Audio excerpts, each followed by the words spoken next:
Hello, my name is Tamara Brown, and today I'll be presenting you with the data analysis for Crushit's KPI for the past 2 years. The 5 KPIs, which stands for Key Performance Indicators, I'll be discussing today are revenue per employee, net profit, net promoter score, staff advocacy, and relative market share. I will be discussing these 5 KPIs in the regions including Canada, northern states, middle states, and the southern states. The first KPI I will be discussing is revenue per employee. The region I'll be discussing first is Canada. From year 1 to 2, there was a 12.6 increase in revenue per employee.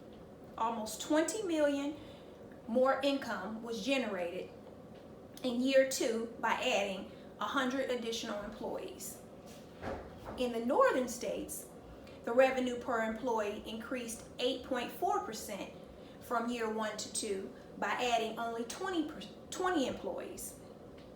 In the middle states, unfortunately, they had a decline in revenue per employee because they ended up having to decrease the staff of 200, so the percentage was 4.4%. In the southern states, it was increased from year 1 to 2 by 8.5% by adding 150 employees. So overall, Crushit's maintained a steady increase in revenue per employee in the various regions. The next KPI I will be discussing is net profit. It is a very important KPI in order for your business to be successful. As you can see on the chart, in Canada, there was a decrease in net profit from year 1 to 2. As you can see, in Canada, there was a decrease in net profit from year 1 to 2, which averaged out to be 13.8%. In the northern states, they took a huge loss of 53.7% from year 1 to 2. And in the middle states, they took another huge loss from 54.1%. And in the southern states, it was 11.5%. So in summary, overall, the first year, they had a profit. In the second year, the profit decreased in all of the regions in the second year.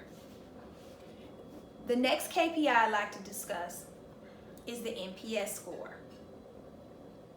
And that stands for Net Promoter Score. First, I'd like to discuss Canada. Canada was at a negative 2%, and it went down from year 1 to 2.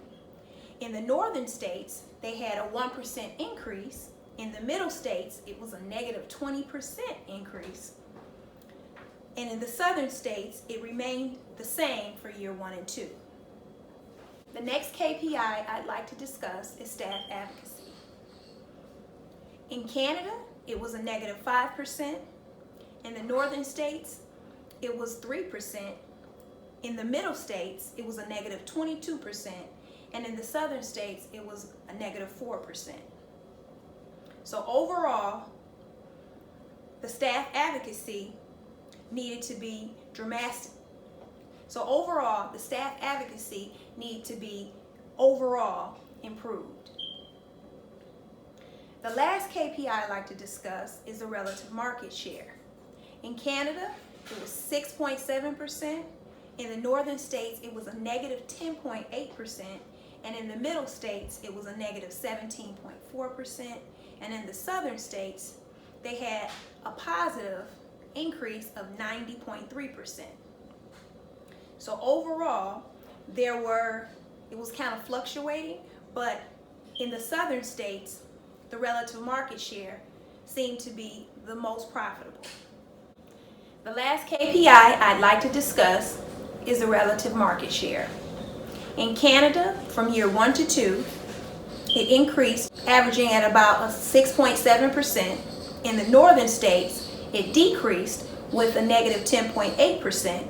In the middle states, it decreased, averaging out to be about 17.4%, and in the southern states, it was a huge increase of 90.3%. So overall, the relative market share seemed to appear to have more market growth in the southern states versus the other regions. Based on the data that I presented today, I believe Crushit has some KPI indicators that needs to be evaluated as soon as possible so that the business can make the needed adjustments for future overall business growth.